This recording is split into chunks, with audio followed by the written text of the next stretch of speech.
হরে কৃষ্ণ। ভগবদ্গীতা শাস্ত্রোক্ত কোর্সের প্রথম পর্বে আপনাদেরকে স্বাগতম। আমাদের প্রথম পর্বের নাম হলো, 6টা পর্বেরই আমি একটু নামটা বলে দিই আপনাদেরকে। প্রথম পর্বের নাম হচ্ছে ভগবদ্গীতার বিষয় প্রবেশ। আমরা মঙ্গলাচরণ করেছি একটু আগে। মঙ্গলাচরণ মানে হলো বিভিন্ন প্রণাম স্তুতি। যে কোনো ধরনের শাস্ত্রীয় অধ্যয়ন, যে কোনো ধরনের শাস্ত্রীয় আধ্যাত্মিক কার্য শুরু করার আগে আমরা গুরু, ভগবান, ভগবানের পার্ষদ বৃন্দ, তাদেরকে প্রণাম জানাই। কারণ তাদের আশীর্বাদে আমরা যে কোনো জ্ঞান লাভ করতে পারি। আমাদের নিজস্ব কোনো ক্ষমতা নেই কোনো জ্ঞান লাভ করার এবং সেটা ধারণ করার।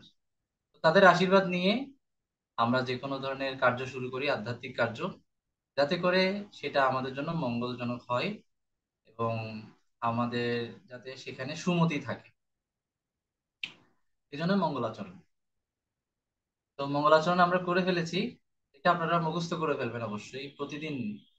প্রথম পর্বের নাম হচ্ছে ভগবদ্গীতার বিষয় প্রবেশ। দ্বিতীয় পর্বের নাম হচ্ছে আত্মার বিজ্ঞান। তৃতীয় পর্বের নাম পৃথিবীতে বিভিন্ন ধর্ম, বিভিন্ন ধর্মশাস্ত্র কেন। চতুর্থ পর্বের নাম হলো জড়া প্রকৃতি কর্মকাল। পঞ্চম পর্বের নাম হলো বিভিন্ন যোগপন্থা, সর্বোত্তম কোনটি। ষষ্ঠ পর্বের নাম হলো আমাদের দৈনন্দিন জীবনে ব্যবহারিক ভগবদ্গীতার ব্যবহারিক প্রয়োগ। এছাড়াও এখানে আরো কিছু পার্ট আছে পরিশিষ্ট হিসেবে। এখানে চৈতন্য মহাপ্রভু সম্পর্কে একটা সেকশন আছে পরিশিষ্ট। তারপরে শিল প্রভুপাদের জীবনী এবং তার অবদান নিয়ে একটা সেকশন আছে।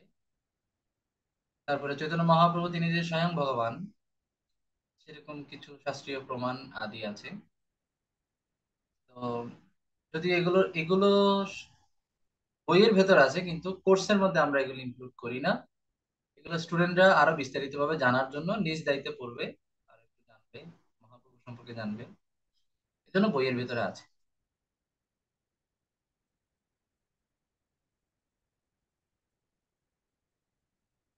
প্রথম পর্বের নাম হচ্ছে ভগবদ্গীতার বিষয় প্রবেশ। কেন এটা এই নাম, এই ধরনের নাম হলো, ভগবদ্গীতার 5টা বিষয় আছে, এগুলো আমরা এই পর্বের লাস্টে করে জানবো। ভগবদ্গীতার 5টা বিষয় হচ্ছে ঈশ্বর, জীব, প্রকৃতি, কর্মকাল। এই 5টা বিষয় হচ্ছে ভগবদ্গীতার সার। তা আমরা যে ভগবদ্গীতার সার তত্ত্ব কোর্সটা করছি, এই 5টা বিষয় সম্পর্কে আমরা ভালোভাবে জানবো পুরো কোর্সের মধ্যে। জানার পর ভগবদ্গীতার এই সার বস্তুগুলোর মধ্যে থেকে যে লেসন্স, সেগুলো আমরা নিজেদের জীবনে প্রয়োগ করি।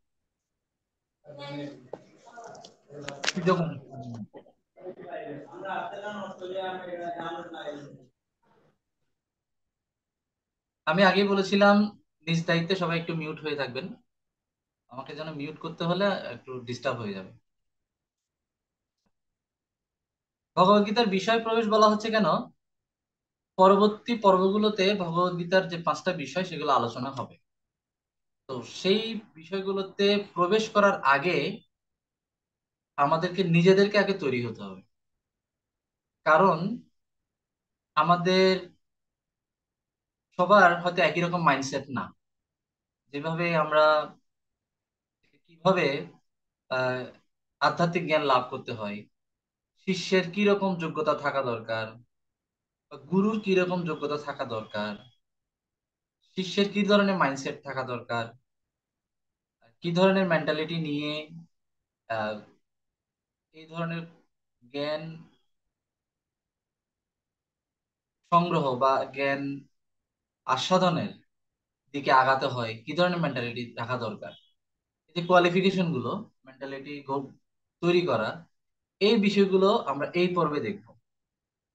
মানে কেন আমরা এই ধরনের কোর্সগুলো করছি, কেন আমরা ভগবদ্গীতা পড়বো, শাস্ত্র অধ্যয়ন করব, কি দরকার আছে আমাদের সমাজে, আমাদের জীবনে, বর্তমান জীবনে। এইভাবে আমরা নিজেদেরকে আগে কনভিন্স করব যে আসলে আমার কোর্সটা দরকার। কনভিন্স করাটাই হচ্ছে বিষয় প্রবেশ, মানে I am just to enter. Bhagavad Gita যে 5টা বিষয়, সেগুলো স্টার্ট হয়েছে দ্বিতীয় পর্ব থেকে। তাহলে এই এই পর্বটা হচ্ছে আমাদের নিজেদেরকে তৈরি করার পর্ব। এই কারণে এটার নাম হচ্ছে প্রবেশ, মানে প্রবেশদ্বার।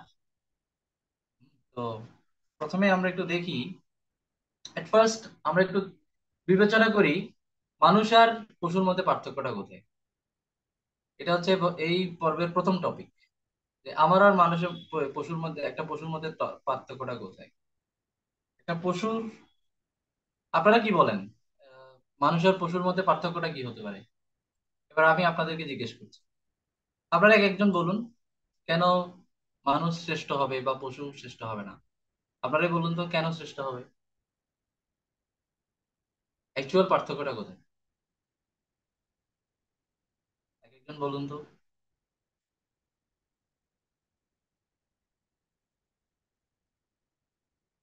হরে কৃষ্ণ প্রভু। মানুষ আর পশুর মধ্যে পার্থক্য হচ্ছে মানুষের কোনটা ভালো কোনটা খারাপ এটা বোঝার ক্ষমতা আছে, যেটা পশুদের মধ্যে নেই। ওরা বুঝতে পারে না কোনটা কি ভালো কোনটা খারাপ। হ্যাঁ, ভালো মন্দ বিচার বোধ। হ্যাঁ, ভালো মন্দ বিচার করে। আর কেউ? এটাও ঠিক আছে। আর কেউ? হরে কৃষ্ণ। একমাত্র মানুষই পারে ভগবানের সেবায়, ভগবানের স্রষ্টার সৃষ্টিগুলোকে স্রষ্টার সেবায় নিয়োজিত করতে, তাছাড়া অন্য কোনো জীব পারে না। তাই মানুষ আর জীবন পশুর মধ্যে পার্থক্য। এটাও ঠিক উত্তর। মানুষই পারে স্রষ্টার সৃষ্টিকে স্রষ্টার সেবায় লাগাতে। আর কেউ? আচ্ছা, আপনাদেরকে একটা রিমাইন্ডার দিই, 40 মিনিট পর আমাদের এই জুমটা কেটে যাবে, আপনারা লিঙ্ক 2 তে জয়েন করবেন সাথে সাথে, কেটে যাওয়ার পর। আর কি পার্থক্য আছে? আর কেউ একটা দুইটা বলুন। আচ্ছা, এখানে অনেক কিছু চলে আসবে। কেউ বলবে পশুর চেয়ে মানুষের বুদ্ধি বেশি, তাদের প্রযুক্তি। হরে কৃষ্ণ। যেমন হ্যাঁ, তো যেমন মানুষ হিসেবে আমরা ভগবানের নাম কীর্তন করতে পারি, কিন্তু পশুরা তো করতে পারে না। মানে আবার ভগবানকে বলুন। ডাকে, মানে কৃষ্ণের মানে ভগবানের নাম কীর্তন করা, হরির নাম করা, যেমন আমরা করি, কিন্তু পশুরা তো করতে পারে না। এটা একটা পার্থক্য তো হতে পারে। আহ, হ্যাঁ, সেটাও ঠিক আছে। তবে কি, পশু পাখিরা হরিনাম করছে না। এখানে কিছু ভিডিও পাওয়া যায়, ভিডিও দেখা যায়, যেখানে আহ টিয়া পাখি হরিনাম করছে, হরে কৃষ্ণ বলছে। যাই হোক, হরে কৃষ্ণ বললেও তারা মানুষের থেকে কোনো অংশ কখনো উন্নত হতে পারে না, যদি মানুষ কৃষ্ণ ভক্ত হয়। আচ্ছা, আমরা একটু দেখি আগে পশু আর মানুষের মধ্যে মিলটা কোথায় আছে। 4টা জায়গায় পশু আর মানুষের মধ্যে মিল আছে, শাস্ত্রে বলছে। হ্যাঁ, আহার, নিদ্রা, ভয়, মৈথুন। আহার, খাওয়া দাওয়ার ক্ষেত্রে মানুষও খায় পশুও খায়, মানে উদর পূর্তি, আম, ক্ষুধা নিবারণ, এক্ষেত্রে মানুষ আর পশুর মধ্যে এখানে কোনো পার্থক্য নেই। দুজনই ক্ষুধা নিবারণ করতে চায়। দুটো ক্যাটাগরি জীবী নিদ্রায় মগ্ন থাকে, ঘুমায়। আত্মরক্ষা মানে, ভয় মানে হচ্ছে আত্মরক্ষা, ডিফেন্স। হ্যাঁ, মানুষও নিজেকে রক্ষা করতে চায়, পশুও রক্ষা করতে চায়। তারপর হচ্ছে মৈথুন বা বংশ বিস্তার, সেটা পশুদের মধ্যে দেখা যায়, মানুষের মধ্যে দেখা যায়। শাস্ত্র আমাদেরকে বলছে এগুলো কমন। আহার, নিদ্রা, ভয়, মৈথুনাঞ্চ সামান্যমেতৎ পশুবীর নরাণাম। এই 4টা কাজ পশু এবং মানুষ সামান্য, সামান্য শব্দটা এসেছে সমান থেকে। সমান, এটাকে আমরা বলতে পারি কমন। কমন, ইংলিশে বললে কমন। পশুদের মধ্যেও মানুষের মধ্যে কমন যে 4টি কাজ, সেটা হচ্ছে এই 4টি কাজ: আহার, নিদ্রা, ভয়, মৈথুন। ভয় মানে আত্মরক্ষা।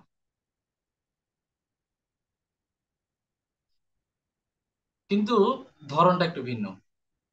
যেমন পশু তো কোনো ধরনের মশলা দিয়ে খাবে না, সে অমনি যদি পাই, একটা যদি পাই অমনি ধরে ঘাবুস ডুবুস খাই, এভাবে সে খেয়ে ফেলবে। কিন্তু মানুষ সেরকম না, সে একটু মশলা দেবে, একটু ভাজবে, আহ, অনেক কারসাজি করে তাকে খেতে হয়। তো একটু ডেভেলপড ওয়েতে, কিন্তু কাজ একই, ক্ষুধা নিবারণ। ঘুমানো, ঘুমানো দেখেন এদিকে একটা স্লথ, সে বাঁশের উপরে ঘুমিয়ে আছে, আর একটা মানুষ সুন্দর বিছানার মধ্যে বালিশের মধ্যে মাথা রেখে ঘুমিয়েছে। আত্মরক্ষার ক্ষেত্রে পশুরা অনেক কিছু নির্ভর ইউজ করে, নখ ইউজ করে, দাঁত ইউজ করে, বিষ ইউজ করে, তারপরে কেউ কেউ আবার ইলেকট্রিক শক দিতে পারে, কেউ কেউ রং পাল্টে ফেলতে পারে, কেউ কেউ লেজ দিয়ে আঘাত করতে পারে, কেউ কেউ আবার বিকট শব্দ করতে পারে, আবার কেউ কেউ চাপা দিয়ে মেরে ফেলতে পারে, যেমন হাতি, তারপরে সাপ আছে, অজগর সাপ, এরা একদম শিকারকে একদম চাপা দিয়ে মেরে ফেলতে পারে। এভাবে তারা আত্মরক্ষা করতে পারে। তাই এক একটা ওয়ে আছে। আর মানুষের কি আছে? মানুষের বিভিন্ন ধরনের অস্ত্র শস্ত্র আছে, তারা বিভিন্ন ধরনের অস্ত্র শস্ত্র ব্যবহার করে, এভাবে তারা নিজেদেরকে রক্ষা করে। বা টাকা পয়সা রক্ষা করার জন্য ব্যাংক আছে, জীবন রক্ষা করার জন্য জীবন বীমা আছে।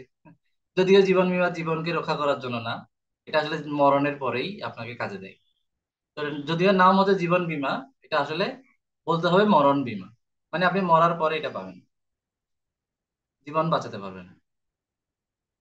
আপনার জীবন বাঁচাবে না, আপনার পরিবারের মানুষদের জীবনটা বাঁচাবে, এই জন্য এটার নাম জীবন বীমা। আচ্ছা, যাই হোক, তো ব্যাংক আছে, বীমা আছে, তারপর আরো কত কত ধরনের আমরা এই যে ঘর করে থাকি, কেন? পশু পাখিদের হাত থেকে বাঁচার জন্য।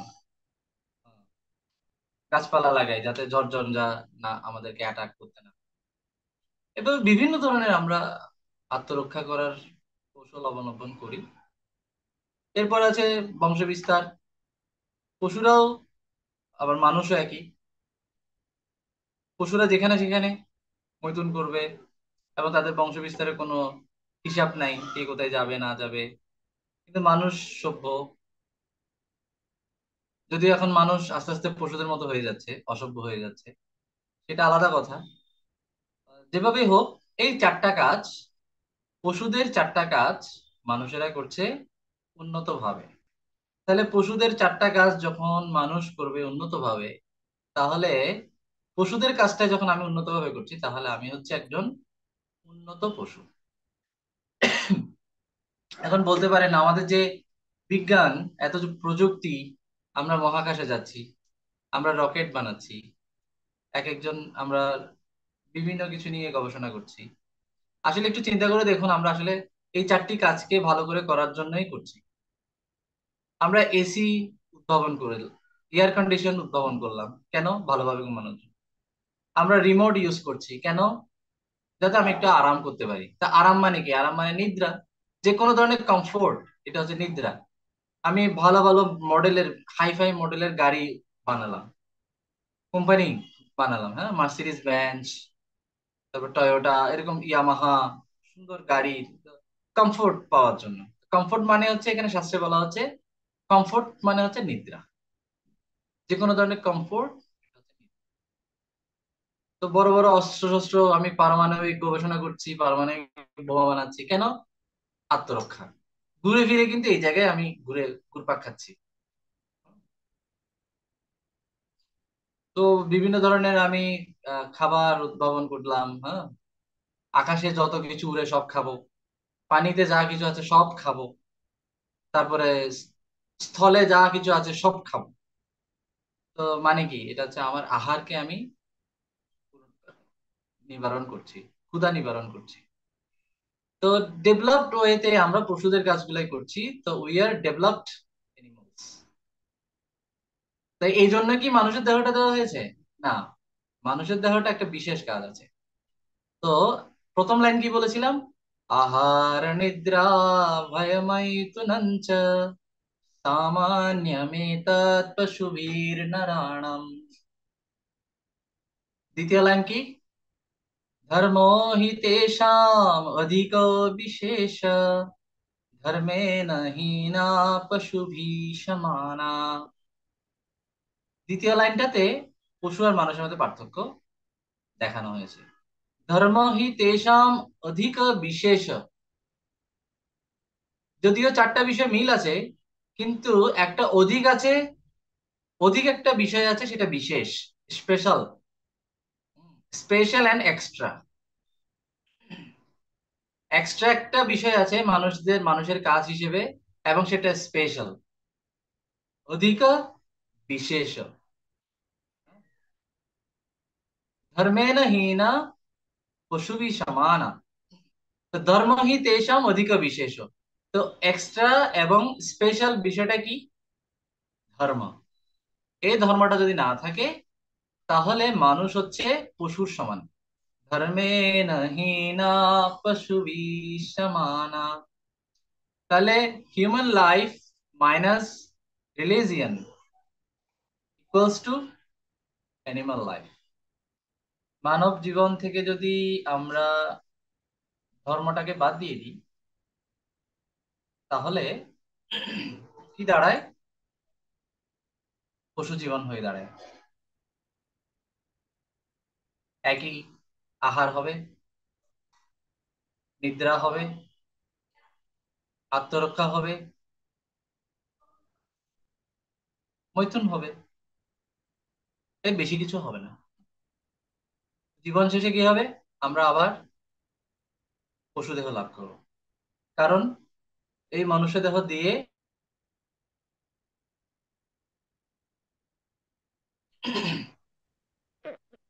মানুষের কাজটা হলো অথাৎ ব্রহ্ম জিজ্ঞাসা, ভগবত অনুসন্ধান, ভগবান সম্পর্কে জানা।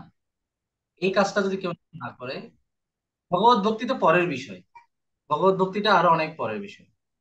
অ্যাটলিস্ট ভগবান সম্পর্কে অনুসন্ধান, আমি কে, আমি কোথা থেকে আসলাম, মৃত্যুর পর আমি কোথায় যাব, এই জিজ্ঞাসাগুলো যখন তৈরি হয় তখন এই মানুষটাকে পশু থেকে আলাদা বলা যাবে। তখনই মানুষকে মানুষ বলে বলা যাবে। এর আগে আমরা জন্ম জন্ম জন্ম থেকে অ্যাকচুয়ালি পশু।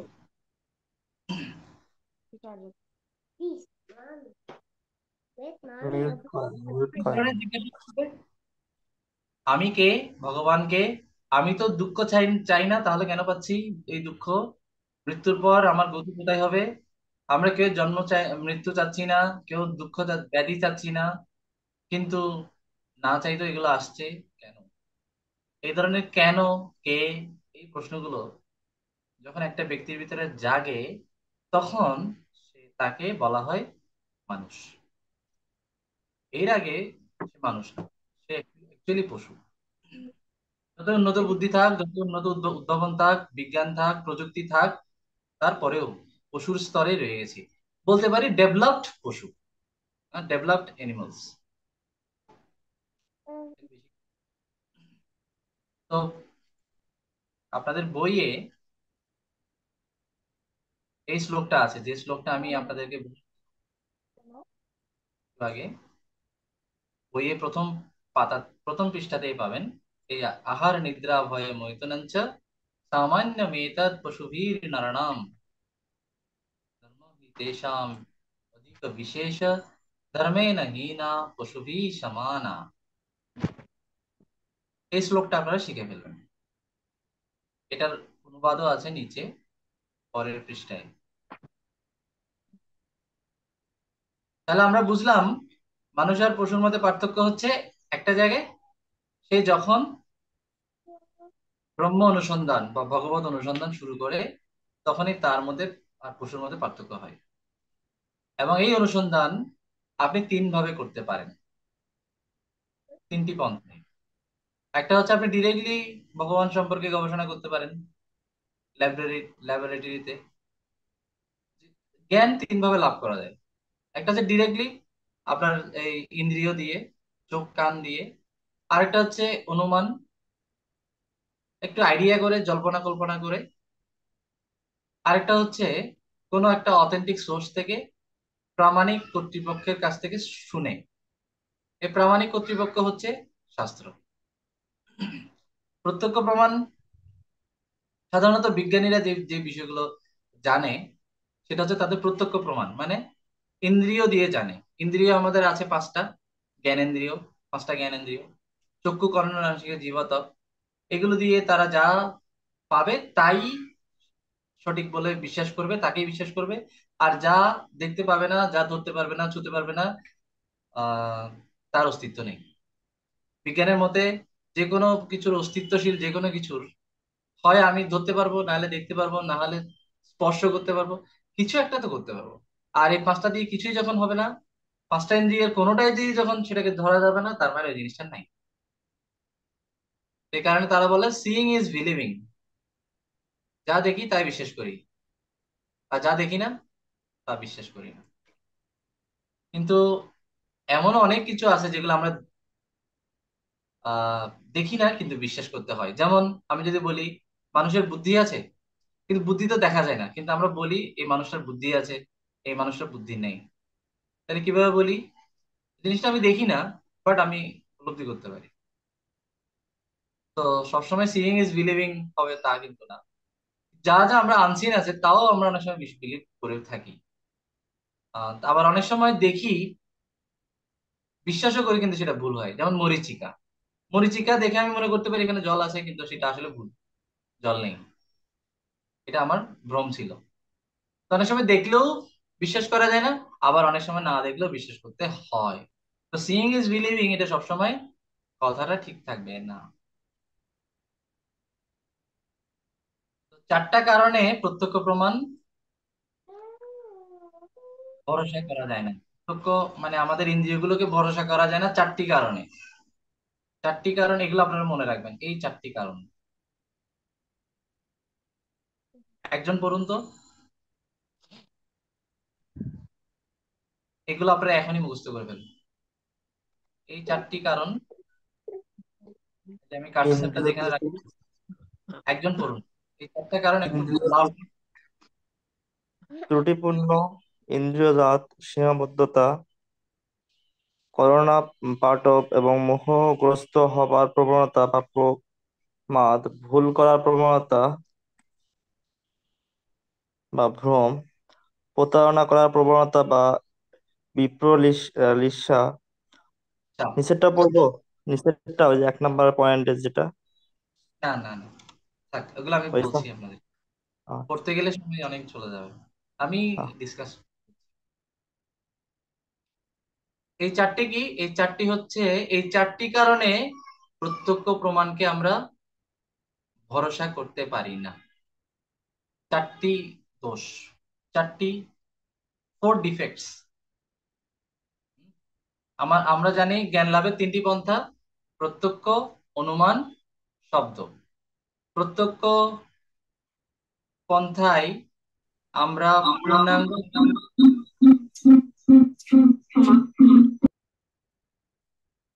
প্রত্যক্ষ পন্থায় আমরা পূর্ণাঙ্গ জ্ঞান লাভ করতে পারি না। কারণ হচ্ছে চারটি দোষ রয়েছে। এই চারটি দোষ হচ্ছে করণা পাটক, প্রমাদ, ভ্রম, বিপ্রলিপ্সা। এবার এগুলো আমি একটু আপনাদেরকে শর্টলি বলে দিচ্ছি বিষয়গুলো কি।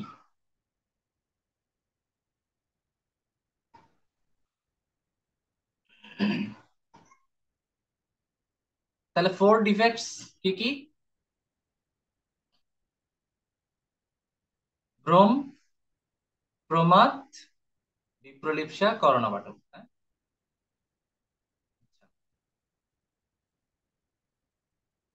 তিনটা তিনটা পন্থা কি জ্ঞান লাভের তিনটা পন্থা? প্রত্যক্ষ, অনুমান, শব্দ। প্রত্যক্ষ প্রমাণ কেন ভরসা করা যায় না? কারণ হচ্ছে আমাদের ইন্দ্রিয়গুলোর চারটি দোষ আছে। আর প্রত্যক্ষ প্রমাণ মোস্টলি বেসড অন আমাদের ইন্দ্রিয়, পাঁচটা ইন্দ্রিয়, জ্ঞানেন্দ্রিয়, এর উপরেই ভিত্তি করে আছে। তো যেহেতু এটা আমাদের ইন্দ্রিয়ের উপর ভিত্তি করে আছে, আর আমাদের ইন্দ্রিয়ের চারটি দোষ আছে। কি দোষ? করণপাটক, প্রমাদ, ভ্রম, বিপ্রলিপ্সা। আচ্ছা, এবার এগুলো একটু আমরা বুঝি। করণপাটক কি জিনিস? করণপাটক মানে এখানে আমরা কি দেখেছিলাম? ইন্দ্রিয় জাত সীমাবদ্ধতা। এই যে আমরা যদি এখন বিস্তারিত দেখতে যাই, মনে করুন এখানে চারটা ছবি আছে। আপনাদেরকে আমি এখানে একটা একটা ছবি দেখাচ্ছি। আপনারা ছবিগুলো দেখে কি দেখতে পাচ্ছেন? আমি যদি প্রথম আপনাদেরকে এই ছবিটা দেখাই, কি দেখতে পাচ্ছেন? কে কি দেখতে পাচ্ছেন একটু বলুন তো, একটু ফার্স্ট বলে ফেলুন কে কি দেখতে পাচ্ছেন।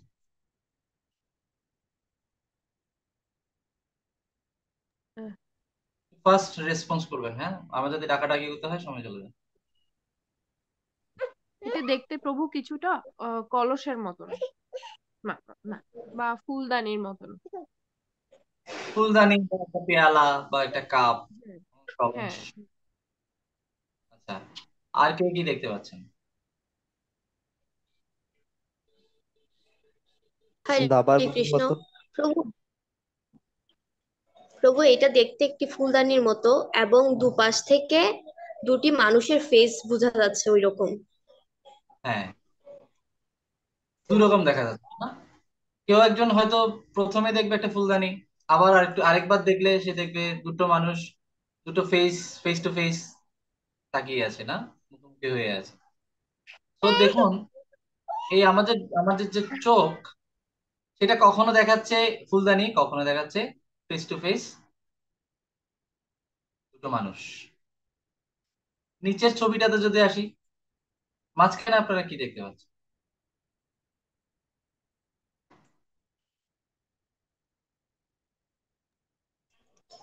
হরে কৃষ্ণা। আহ, হ্যাঁ, মাঝখানে কি দেখা যাচ্ছে?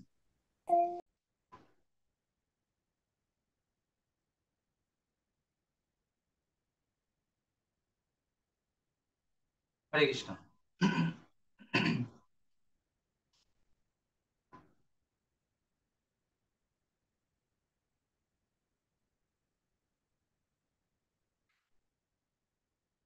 তো আমি দুঃখিত, ওয়াইফাই চলে গিয়েছিল। আচ্ছা, আমরা মাঝখানে কি কি দেখতে পাচ্ছি? আমরা যদি হরাইজন্টালি দেখি তাহলে এটা হবে বি, আর ভার্টিক্যালি যদি চিন্তা করি তাহলে হয়ে যাচ্ছে 13, 13। তো এক এক অ্যাঙ্গেল থেকে এটা এক এক রকম। তো আমি যা দেখছি আসলে কিন্তু কোনটা এক এক ভাবে আমাকে এক একটা মিনিং দাঁড় করাচ্ছে। এরপরে পাশের ছবিটা যদি যাই, এখানে কি দেখা, কে কি দেখতে পাচ্ছেন বলেন, কে কি দেখতে পাচ্ছেন? এটা একবার ট্রায়াঙ্গেল দেখাচ্ছে, মানে ত্রিভুজ। আর একবার হচ্ছে গিয়ে আহ আহ, পায়ের মতন দেখাচ্ছে, এটা পাই। মুখের মুখের মতো না? কখনো মনে হচ্ছে তিনটা পোকা হা হা করে আছে, আবার মনে হচ্ছে একটা অদৃশ্য একটা ত্রিভুজ এখানে অবস্থান করছে। এরকম আমাদের কারণে আমরা আমাদের ইন্দ্রিয় পাই। এখানে কি দেখতে পাচ্ছেন? এটা এভাবে দেখা যাচ্ছে একটা বৃদ্ধা মহিলাকে, আর উল্টালে দেখা যাচ্ছে একটা একটা কিশোরী মেয়েকে দেখা যাচ্ছে। তাপস প্রভু, আপনার ডিভাইস থেকে সাউন্ড আসছে, দেখবেন আপনি হয়তো হেডফোন ইউজ করছেন। আচ্ছা, এই পেজটাকে যদি উল্টানো উল্টানো হয় বা উল্টানো যেত, তাহলে আমি দেখাতে পারতাম। দেখি এটা উল্টানো যায় কিনা কোনো।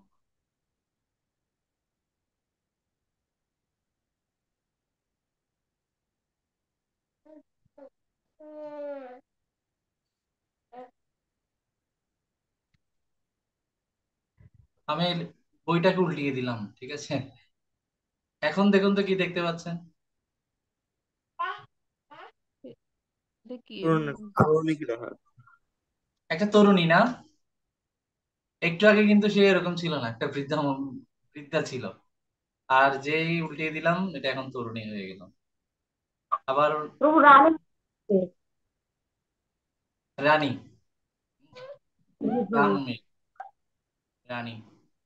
আবার উল্টিয়ে দিই, কাকে দেখা যাচ্ছে?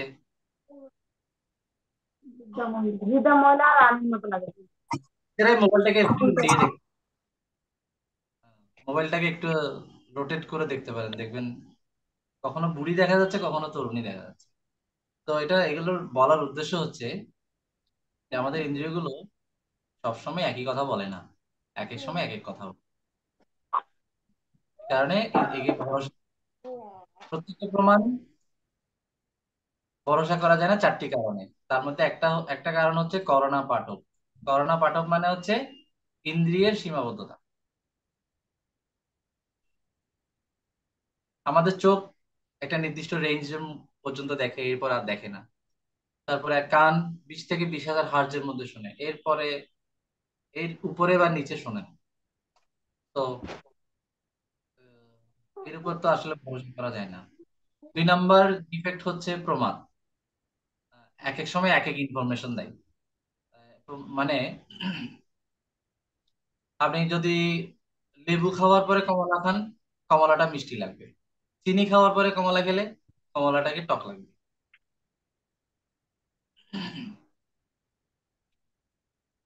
শীতকালে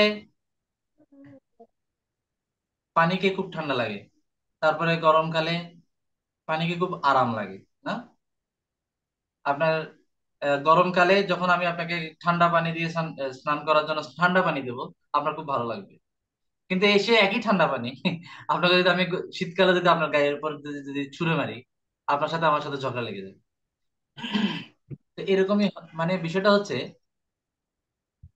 একই ত্বক, শীতকালে একটা জিনিস চাচ্ছে, গরমকালে সে আরেকটা জিনিস চাচ্ছে। তো এক এক সময় এক এক ভাবে সে আরাম বোধ করছে। মানে ত্বক এখানে ঋতু দ্বারা প্রভাবিত হয়ে যাচ্ছে। তো আমাদের ত্বক, জিহ্বা এভাবে যদি প্রভাবিত হতে থাকে, চোখ যদি প্রভাবিত হতে থাকে, আপনি দেখবেন অনেক আলো থেকে, রোদ থেকে যখন আপনি ঘরের ভিতর ঢুকবেন, দেখবেন না অন্ধকার দেখা যাবে। এই অভিজ্ঞতা আছে কিনা জানি না, আমার এরকম অনেকবার হয়েছে। বাইরে থেকে খেলাধুলা করে যখন বাসায় আসলাম, বাসায় মনে করেন একটু একটু আলো, হয়তো আমার কাছে মনে হচ্ছে কিনা অন্ধকার, কিছুই দেখতে পাচ্ছি না। কিছুক্ষণ থাকার পরে এরপরে সবকিছু আস্তে আস্তে দেখতে, বা আপনি যখন ঘুম থেকে উঠবেন, হঠাৎ করে যখন লাইটটা জ্বালাবেন, দেখবেন অনেক আলো, চোখে আলো একদম মানে ঝলকানি পড়ে যাবে। কারণ আপনি এতক্ষণ ধরে অনেকক্ষণ অন্ধকারে, চোখ বন্ধ মানে তো অন্ধকারে ছিলেন। এরপরে যখন লাইট জ্বালালেন তখন সেটা অনেক আলো লাগে। হঠাৎ করে রোদে গেলে অনেক আলো লাগে। এই কারণে আমাদেরকে সানগ্লাস পরতে হয়। কারণ বাসায় থেকে যখন বাইরে কড়া রোদের মধ্যে যাই, তখন অ্যাডজাস্ট করতে পারে না ইন্দ্রিয়। তো এটাই হচ্ছে প্রমাদ। প্রমাদ মানে হচ্ছে ইন্দ্রিয়গুলোর সবসময় একই রকম ভাবে অ্যাডজাস্ট করে না। সে একটু মানে মাঝে মাঝে ভুল ভুল রেজাল্ট দেয়, এক এক রকম রেজাল্ট দেয়। ভ্রম। ভ্রম মানে হচ্ছে ভুল। অনেক সময় আমরা ইচ্ছাকৃতভাবে ভুল করি, আর অনেক সময় এমনিতেই ভুল করে বসে থাকি। যেমন বিজ্ঞানীরা আগে আগে মনে করতো পৃথিবী সমতল, পরে বলছে আবার পৃথিবী গোলাকার। আগে মনে করতো সূর্যটা হচ্ছে একটা অগ্নিপিণ্ড, পরে বলছে না, এটা অগ্নিপিণ্ড না, একটা হচ্ছে হিলিয়াম গ্যাসের একটা বিশাল একটা বস্তু। তো এইভাবে বিভিন্ন ভাবে এক এক রকম করে ভ্রমিত হচ্ছে, ভ্রম। আর 4 হচ্ছে বিপ্রলিপসা। বিপ্রলিপসা মানে হচ্ছে প্রতারণা করার প্রবণতা। ভ্রমটা হচ্ছে ইচ্ছাকৃত ভুল না, বিপ্রলিপসা হচ্ছে ইচ্ছাকৃত ভুল। ভ্রমটা হচ্ছে অনিচ্ছাকৃত ভুল। এই ভ্রম আর বিপ্রলিপসার মধ্যে পার্থক্য হচ্ছে এটাই। ভ্রম মানেও ভুল, প্রবণতা মানেও ভুল কিছু প্রতারণা মানেও ভুল কিছু দেওয়া। তবে ভ্রমটা হচ্ছে অনিচ্ছাকৃত, আর বিপ্রলিপসা মানে হচ্ছে ইচ্ছাকৃত। যেমন ডারউইন বলছে আমাদের বাপ দাদারা হচ্ছে বানর ছিল আগে। সে সে এটাতে কনভিন্স না, সে এতে এতে প্রমাণ করতে পারবে না। তারপরেও সে এটা প্রচার করেছে, এবং অনেক অনেক অনেকে এর সাথে তাল মিলিয়েছে। আমরা অনেকে ধরে নিয়েছি যে আমার ঠাকুর দাদা একটা বানর ছিল। তো এটা হচ্ছে একটা প্রতারণা। এভাবে আমরা বিভিন্নভাবে বিজ্ঞানীদের দ্বারা প্রতারিত হচ্ছি। আহ, বিভিন্ন ধরনের মানে ভুলভাল ইনফরমেশন দিয়ে। তারা বলছে ভগবান নেই, আমরা জীব তৈরি করতে পারবো, আমরা মানুষ বানাতে পারবো। এভাবে আমাদের সাথে চিট করছে বিভিন্ন ভাবে, আর আমরা তাদেরকে বিশ্বাস করছি। তাদেরকে আবার মাঝে মাঝে নোবেলও দিয়ে দিচ্ছি উল্টাপাল্টা আবিষ্কার উদ্ভাবনের জন্য। যাই হোক, এই চারটা কারণে প্রত্যক্ষ প্রমাণকে অ্যাকসেপ্ট করা যাবে না। অ্যাটলিস্ট ভগবানকে জানার জন্য তো আমরা কখনোই আমাদের ইন্দ্রিয়কে ব্যবহার করতে পারবো ইম্পসিবল, বিকজ তিনি হচ্ছেন অদক্ষজ। অদক্ষজ মানে হচ্ছে যিনি ইন্দ্রিয়ের অতীত, আমাদের ইন্দ্রিয়ের অতীত, সেই কারণে তাকে বলা হয় অদক্ষজ, বা বাংলায় বললে অদক্ষজ।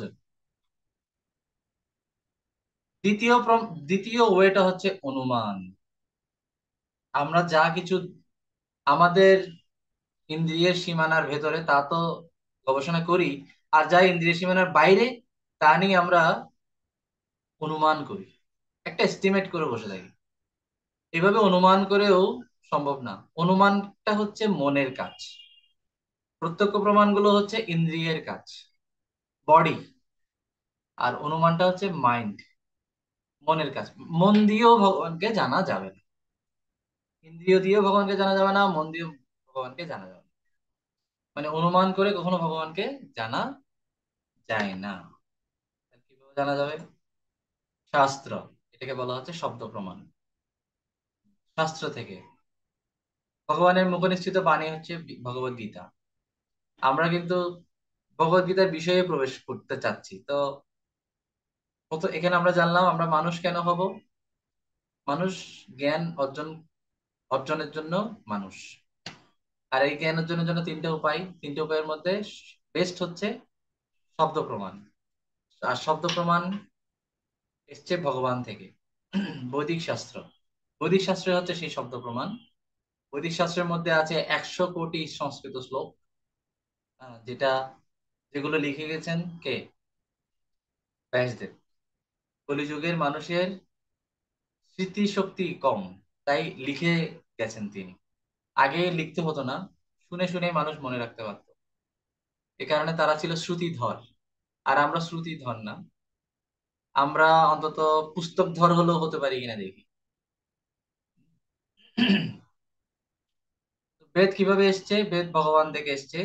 ভগবানের বংশীধ্বনির মাধ্যমে বেদ ব্রহ্মাকে এই বেদ শাস্ত্র প্রদান করেন।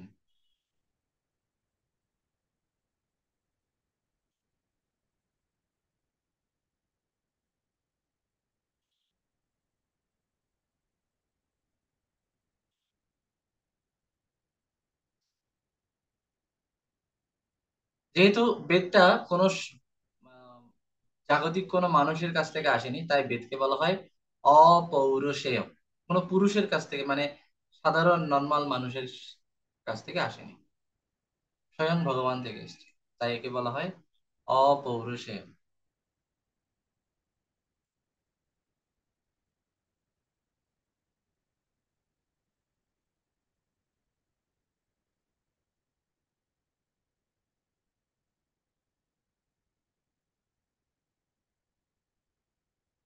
আর ভগবান যেহেতু সমস্ত ত্রুটি থেকে মুক্ত, ভগবানের ভেতরে কিন্তু এই চারটা ত্রুটি নেই।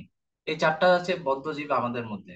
বদ্ধজীবের চারটা ত্রুটি: কর্ণপাঠ, ভ্রম, প্রমাদ, বিপ্রলিপ্সা।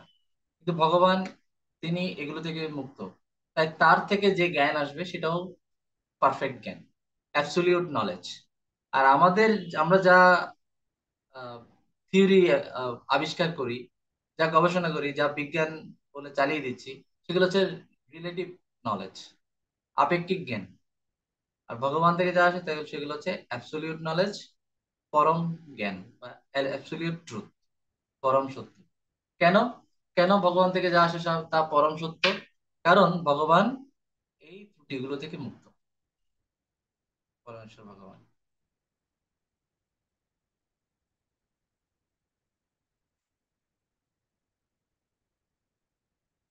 তো এই শাস্ত্রগুলোর মধ্যে, বৈদিক শাস্ত্রগুলোর মধ্যে থেকে স্পেশাল এগুলো কেন অভ্রান্ত, এরকম কিছু প্রমাণ আছে। একটা প্রমাণ হচ্ছে ডাল্টনের পরমাণু। ডাল্টন পরমাণু আবিষ্কার করেছে কয়েকশো বছর, কিন্তু এটা 5000 বছর আগে শ্রীমদ্ ভাগবতে ব্রহ্মসংহিতায় পরমাণুর কথা বলা আছে। পরমাণু শব্দটাই আছে, অণ্ডান্তরস্থ পরমাণু চান্তরস্থ গোবিন্দম আদিপুরুষম তমহম ভজামি। ব্রহ্মসংহিতা, যেটা অনেক আগে লেখা হয়েছিল, ব্যাসদেব লিখে গেছেন বা ব্যাসদেবের পরবর্তী ব্যক্তিরা। তো অন্ডান্তরস্থ পরমাণু চ অন্তরস্থ, মানে ভগবান এই ব্রহ্মাণ্ডে আছে। অন্ড, অন্ড মানে ব্রহ্মাণ্ড। এই ব্রহ্মাণ্ডের ভেতরেও আছেন, পরমাণু চ অন্তরস্থ মানে পরমাণুর অন্তরেও মানে ভেতরে আছে। এই যে পরমাণু শব্দটা, এটা বিজ্ঞানীদের দেওয়া না, এটা শাস্ত্রে, আমাদের শাস্ত্রে আছে। শ্রীমদ্ ভাগবতমে এই শব্দটা আছে, পরমাণু। ব্রহ্মসংহিতায়, এটা আমি আপনাদেরকে গেয়ে শোনালাম, সেখানেও পরমাণু শব্দটা আছে। এটা একটা বৈদিক শাস্ত্রের অভ্যন্তর, একটা একটা প্রমাণ। এরপরে পৃথিবী গোলাকার, 7টি মহাদেশ আছে। আম, এই এই ইনফরমেশন গুলো ভাগবতমে আছে। রাজা প্রিয়ব্রতের কাহিনী সেখানে আছে। তার রথের চাকার আঘাতে 7টি মহাসাগর তৈরি হয়, 7টি খাত, সেই খাত থেকে 7টি মহাসাগর তৈরি। তারপরে ভবিষ্যৎবাণী আছে, যেগুলো পরবর্তীতে সত্য হয়েছে। যেমন রাজা অশোক চন্দ্র, আমরা সমাজ বইতে পড়েছি তার কাহিনী। স্কুলের বইতেই আছে অশোক, রাজা অশোক এর কাহিনী, চাণক্য পণ্ডিত এর কাহিনী। তো এগুলো ভাগবত, এখানে রেফারেন্স আছে, রেফারেন্স গুলো আপনাদের বইতেই আছে। এখানে রেফারেন্স আছে। তো যেগুলো রেফারেন্স গুলো ওনাদের জন্মের আগে দেওয়া হয়েছিল, যে এরকম একজন রাজা আসবেন, এই বুদ্ধদেব, বুদ্ধদেব আসবেন, তার কথা বলা আছে। চৈতন্য মহাপ্রভু আসবেন, সেটাও বলা আছে। 5,000 বছর আগে, বুদ্ধদেব এসেছেন 2,500 বছর আগে। তার মানে তার আসার আরো 2,500 বছর আগে এগুলো সব লেখা ছিল। তো এইভাবে বৈদিক শাস্ত্র অভ্রান্ত। আর এই বৈদিক শাস্ত্রের একদম শিরোমণি হচ্ছে শ্রীমদ্ ভগবত গীতা। শ্রীমদ্ এই বৈদিক শাস্ত্রকে আমরা দুইভাবে জানতে পারি। একটা হচ্ছে আরোহ পন্থা, আর একটা হচ্ছে অবরোহ পন্থা। আরোহ পন্থা মানে ওই যে, যে দুটো আমরা ক্যান্সেল করে এসেছি। আরোহ পন্থা হচ্ছে প্রত্যক্ষ প্রমাণ আর অনুমান প্রমাণ, নিজেদের চেষ্টায় জানা। আরোহ, এই যে উপরে ওঠা, আরোহ। যারা গান শিখেন তারা বলতে পারেন আরোহ অবরোহ, মানে নিচে থেকে উপরে, উপর থেকে নিচে, অ্যাসেন্ডিং ডিসেন্ডিং। তো আরোহ পন্থা মানে ভগবানকে আমি নিজের চেষ্টায় জানবো। অবরোহ মানে হচ্ছে ভগবানের কৃপাতে ভগবানকে জানবো। ভগবানের কৃপা কি? শাস্ত্র, শব্দ প্রমাণ। তো কখনো নিজের চেষ্টায় পিতাকে জানা যায় না। ঠিক যেভাবে একটা বাচ্চা নিজের চেষ্টায় তার পিতাকে জানতে পারবে না। মা যদি বলে যে এটা তোমার বাবা, তাহলে এটা তাকে বিশ্বাস করতে হবে। মাই ভালো জানে এই সন্তানের বাবাকে। তো একইভাবে মা হচ্ছে শাস্ত্র। শাস্ত্র যদি বলে যে কৃষ্ণস্তু ভগবান স্বয়ং, তাহলে আমাকে সেটা বিশ্বাস করতে হবে। আমি সবকিছুর উৎস, ভগবান বলছেন ভগবদ গীতাতে, আমি সবকিছুর উৎস। তাহলে আমার উৎস কে? কৃষ্ণ। তাহলে আমার বাবা, ভগবান বলছেন অহম বীজ পিতা, আমি হচ্ছে সমস্ত জীবের বীজ প্রদানকারী পিতা। তো তিনি বলছেন আমি পিতা। গীতা বলছে, গীতা বলছে কৃষ্ণ হচ্ছে পিতা, পিতা। তো আমার এত গবেষণা করার দরকার নেই। আর আমি গবেষণা করেও কখনো পিতাকে বের করতে পারবো না। ঠিক আছে? তো এইভাবে আরোহ পন্থা অবরোহ পন্থা, দুটো পন্থার মধ্যে আমরা অবরোহ পন্থাটাকে স্বীকার করব।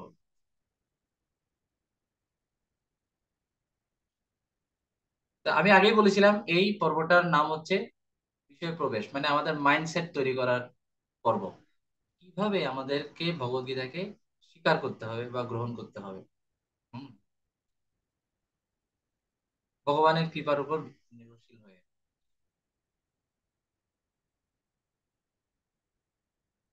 তো এই পর্যন্ত আমি রাখছি আজকে। আজকে ক্লাস আমরা এখানে সমাপ্ত করব। আহ এর মধ্যে আমরা কি জানলাম? যে মানুষ আর পশুর মধ্যে পার্থক্য কি? মানুষ আর পশুর মধ্যে পার্থক্য হচ্ছে মানুষ তত্ত্ব অনুসন্ধান, ব্রহ্ম জিজ্ঞাসা করতে পারে, তাকে সেই সুযোগটা দেওয়া হয়েছে, সে ধরনের বুদ্ধিমত্তা তাকে দেওয়া হয়েছে। পশুরা চাইলেও পারবে না। পশুকে চাইলেও আমি গীতা কোর্স করাতে পারবো না। এই ভগবত গীতা সাতত্ব কোর্স কোনো কুকুরকে ধরে এনে আমি করাতে পারবো না, কখনোই পারবো না। কিন্তু মানুষজন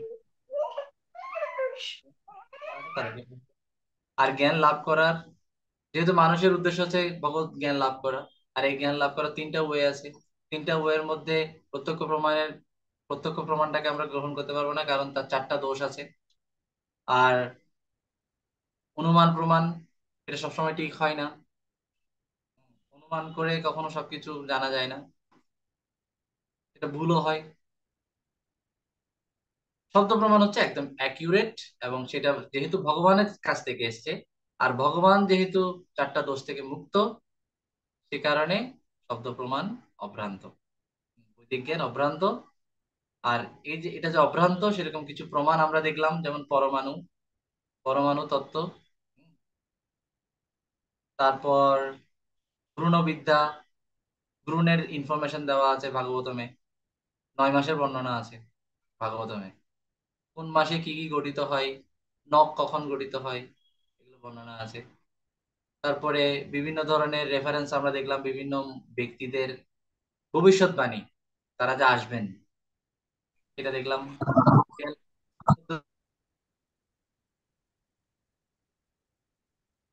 তো আরোহ বরোহ মধ্যে পড়ে প্রত্যক্ষ প্রমাণ আর অনুমান প্রমাণ।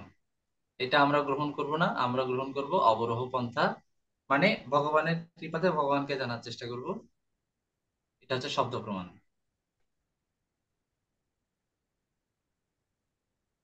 তো এখানে আমরা রাখছি। আগামী দিন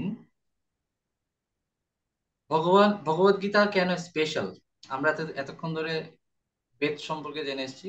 বেদ কি, বেদ কোত্থেকে আসলো, বেদ যে অভ্রান্ত সেটার কিছু প্রমাণ আমরা দেখলাম, এবং এই বৈদিক শাস্ত্রকে কোন পদ্ধতিতে আমরা গ্রহণ করব, আরোহ পদ্ধতিতে গ্রহণ করব নাকি অবরোহ পদ্ধতিতে গ্রহণ করব, সেটা আমরা দেখলাম।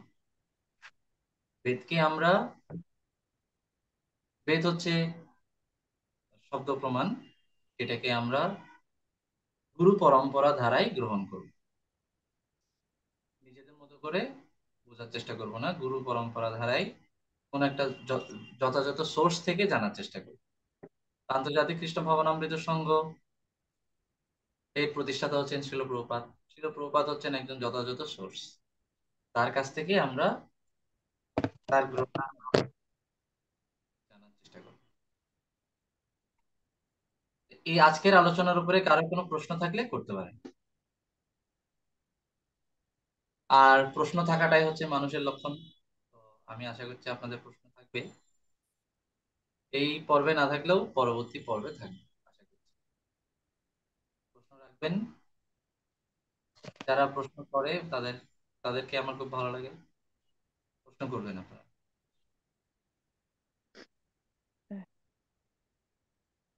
আজকে কারো প্রশ্ন আছে? যদি না থাকে তাহলে আমরা এখানে শেষ করি।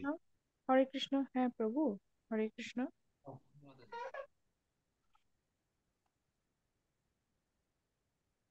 আহ হরে কৃষ্ণ। হ্যাঁ, তুমি মাতাজি বলুন। হ্যাঁ, বলছি, এই আপনি যে বলছেন অবরোহ পন্থা, মানে আমরা কিভাবে সত্যকে জানতে পারি, এটা একটা পন্থা আছে, অবরোহ পন্থা। হ্যাঁ, তো এখানে বলছে ভগবান হতে পরম্পরাক্রমে আগত বৈদিক জ্ঞান গ্রহণ করা। এখন ভগবান থেকে পরম্পরাক্রমে আগত, আমরা তো পূর্বের অনেক কিছুই জানি না বা আমাদের স্মরণে নেই। যদিও আমাদের জন্মান্তর হচ্ছে বা বিভিন্ন কিছু হচ্ছে, হ্যাঁ, তাহলে সেই জ্ঞানটাই যে সঠিক সেটাই বা আমরা কিভাবে বুঝবো? মানে আমরা যাদেরকে পরম্পরা বলি, এটা কিন্তু অনেকের মনে প্রশ্ন জাগে। হ্যাঁ, যে আমরা যাদেরকে পরম্পরা বলছি বা গুরু বলছি, বা গুরু বা ইয়ে শিষ্যের মাধ্যমেই তো আমরা এই জ্ঞানগুলো পাই। হ্যাঁ, এখন উনারাই যে মানে উনাদের জ্ঞানটা যে আগে থেকে ছিল বা ওটাই বর্তমান আছে, ওটা আমি কিভাবে বুঝবো? ওটাই এখনো বর্তমান আছে, আপনি কিভাবে বুঝবেন? হ্যাঁ। তাই তো। হ্যাঁ, মানে ওটা যে মাঝখানে যে মানে কারণ পূর্বের কোনো ঘটনা বা কোনো কিছুই তো আমি জানি না। হ্যাঁ, যেমন যেমন ধরেন আমাদের দেশে যেটা যুদ্ধ হয়েছে 1971 সালে, হ্যাঁ, ওগুলো আমরা শুনেছি, কিন্তু আমরা তো সত্যিকার অর্থে যুদ্ধটা দেখিনি। হ্যাঁ, তো আমরা কি করে জানবো যে ওখানে আসলে একটা যুদ্ধ হয়েছিল? মানে সেরকম একটা প্রশ্ন কি আসে না? আমরা তো ওই জিনিসটা দেখিনি বা জানি না।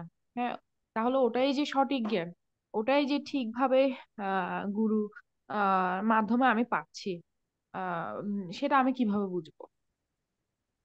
Very good question.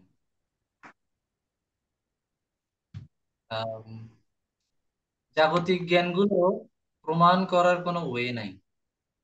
যখন অনেকগুলো জেনারেশন চলে যাবে, 2-4-500 বছর যখন চলে যাবে, 2-4-500 বছর আগে একটা যুদ্ধ হয়েছিল, এটা মানে কোনো প্রমাণ নেই, কিছু নেই। মানুষগুলো আর বেঁচে নেই, যারা দেখেছে তারাও বেঁচে নেই, তারপর তাদের মা বাবারা, তাদের সন্তানাদিরাও বেঁচে নেই। হুম। আবার কিছুই নেই, কোনো ধ্বংসাবশেষ কিছু নেই। হাজার হুম। হাজার বছর পর কিছুই যখন থাকবে না, তো কিভাবে হুম। প্রমাণ করা যাবে? জাগতিক বিষয়গুলোর ক্ষেত্রে সেই প্রশ্নটা আসে। পারমার্থিক বিষয়গুলো হচ্ছে এভারগ্রিন। এভারগ্রিন মানে কি? ভগবান বলছেন, তেষাং সতত যুক্তানাম ভজতাম প্রীতিপূর্বকম দদামি বুদ্ধি যোগম। মনে করুন এই কথাটা, ভগবান হুম। বলছেন, কেউ যদি মানে আমার ভক্তি করে ভালোভাবে, তাহলে আমি হুম। তাকে বুদ্ধি যোগ। এখন ভগবান যে বুদ্ধি দেন, সেটা কিন্তু এখনো দেন, এবং যাদেরকে যাদেরকে দিয়েছেন তারাই হচ্ছে প্রমাণ। আমাকে দেননি হয়তো, ঠিক আছে, কিন্তু ভগবান কিছু কিছু মানুষকে তো বুদ্ধি দেন, মানে তাদের তাদের সাথে সাক্ষাৎ হয়। তারা যখন বলবে হ্যাঁ আসলে এই কথাটা ঠিক, এইরকম যখন 10 জন মানুষ বলবে, 20 জন মানুষ বলবে, কোটি কোটি মানুষের মধ্যে তো 10 জন, 20 জন, 30 জন আছে যারা, যাদেরকে ভগবান সাক্ষাৎ দিয়েছেন, সাক্ষাৎকার করেছেন তারা, তাই না? হ্যাঁ। তারা যখন বলবে, তখন কিন্তু আসলে কথা, কিছু প্রমাণ মিলে পাওয়া যায়। যেমন অর্জুন, অর্জুন এই কথাটা বলেছেন। অর্জুন, তিনি, তারও এরকম, আপনি আপনার যেরকম আপনি যে প্রশ্নটা করছেন, যে যেটার ভিত্তিতে অর্জুনেরও কিন্তু ওই সময়ে সেই ধরনের একটা ডাউট তৈরি হয়েছিল। আচ্ছা কৃষ্ণ, তুমি যে বলছো তুমি ভগবান, হুম।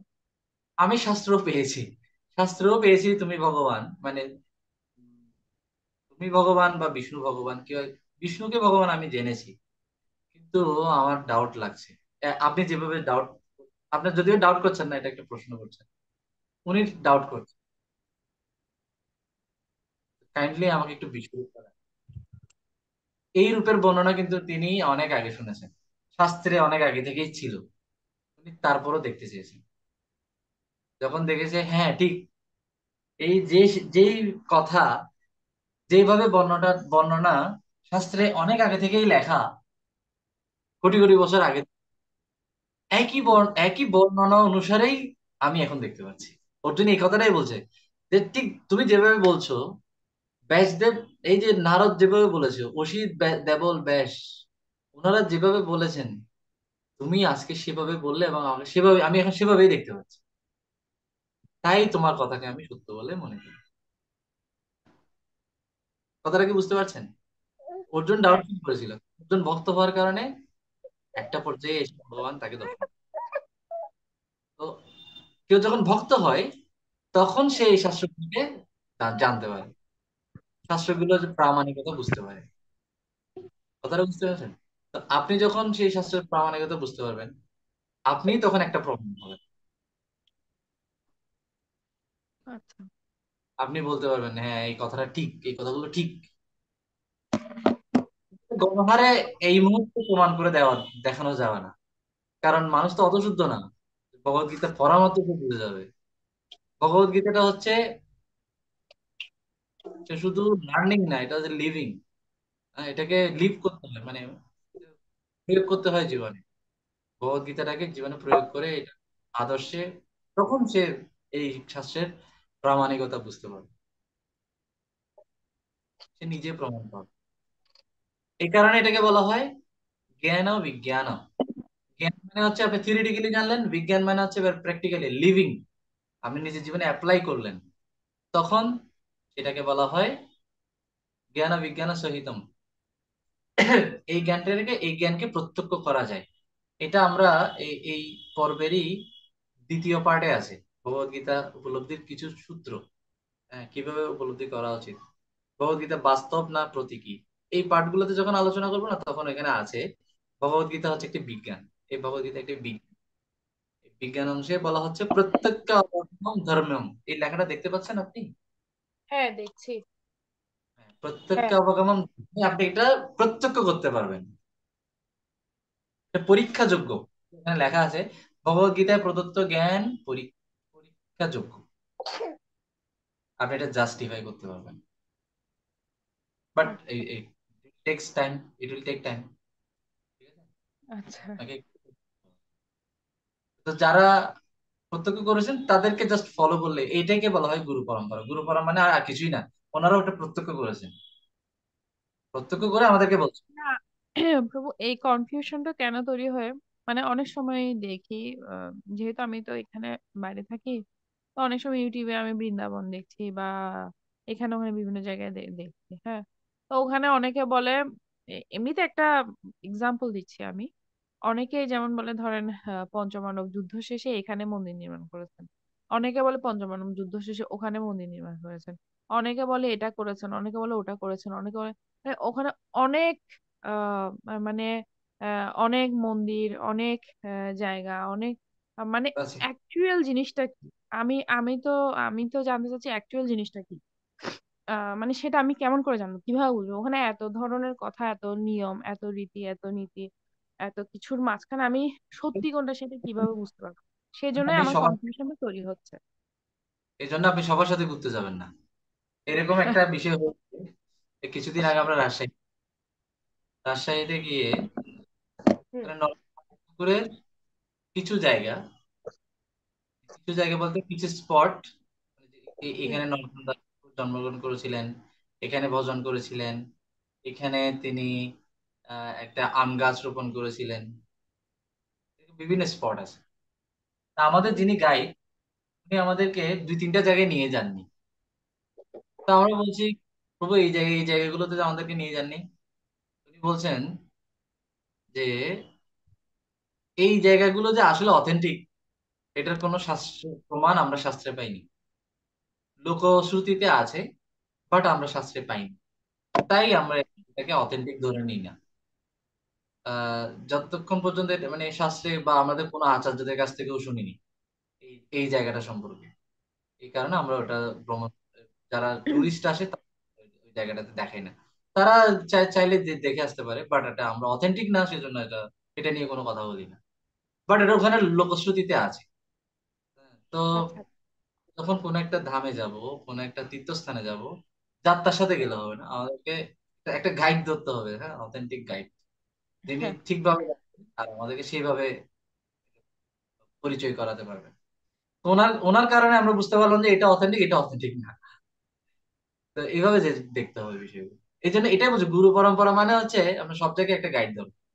কারণ এইগুলো তো অনেক পুরনো, তো এখানে অনেকজন কন্ট্রিবিউশন করেছে, এবং অনেকে রাইট কন্ট্রিবিউশন দিয়েছে, অনেকে রং কন্ট্রিবিউশন দিয়েছে সনাতন হ্যাঁ। শাস্ত্রগুলোতে। এই জন্য বিভিন্নভাবে অনেক সময় বিভ্রান্তিও আছে। তো গুরু হ্যাঁ। পরম্পরা মানে হচ্ছে এটাই, এই পর্বটার নামই হচ্ছে এটাই, কেন ভগবদ্গীতার বিষয়ে প্রবেশ। জাস্ট টু এন্টার, আমাদেরকে কিছু জিনিস জানতে হবে। এই পর্বে আমাদেরকে সেভাবে মাইন্ডসেট তৈরি করা হয়। পর্বটার উদ্দেশ্য হচ্ছে যারা লার্নার্স আছে তাদেরকে তৈরি করা, তাদেরকে আচ্ছা। একটা আচ্ছা। রাইট অ্যাটিটিউড দেওয়া, শিক্ষা কিভাবে কিভাবে আমরা জ্ঞানটাকে গ্রহণ করব। তো এটা একটা শিক্ষা, পরম্পরা থেকে, রাইট সোর্স থেকে গ্রহণ করা।